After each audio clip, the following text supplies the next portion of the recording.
আচ্ছা কনসে আল্লাহ বড় না মানুষ বড়? ধরো গাদা, তুই কার হাতে কার জোড়া দেশ? কুড়ায় আল্লাহ আর কুড়ায় মানুষ। যেটা কবার কইছে ওইটা কন। আল্লাহ বড় না মানুষ বড়? আল্লাহই তো বড়। আল্লাহ বড়, তাহলে আল্লাহর কথা না হইনা মানুষের কথা শুনেন কে? তুই কি কইতাছস? কি এর আল্লাহর কথা মানে না মানুষের কথা মানে? হ্যাঁ, কি আর মানুষের কথা শুনেন তাই না?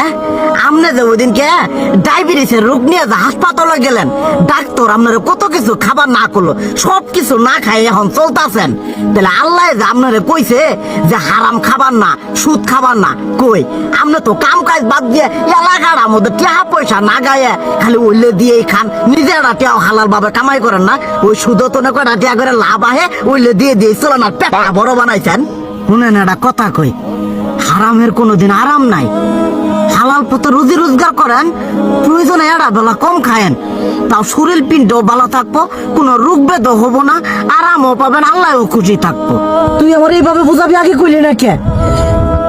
আসলে এই বিষয়টা তো আমি কখনো মাথায় এইভাবে নিইনি যে আমাদের কখনো ডাক্তার নিষেধ করলে ঠিকই আমরা নিষেধ মানি, কিন্তু উপর আল্লাহ যে কত কিছু নিষেধ করে দিয়ে সেটা মানি না।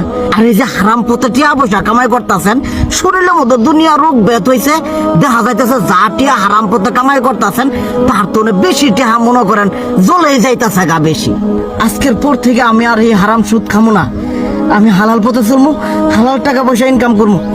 এতে করে যদি একবেলা কমও খাইতে হয় তবুও খামো, তবু আমি আর এই হারাম পথে চলবো না। আচ্ছা ঠিক আছে।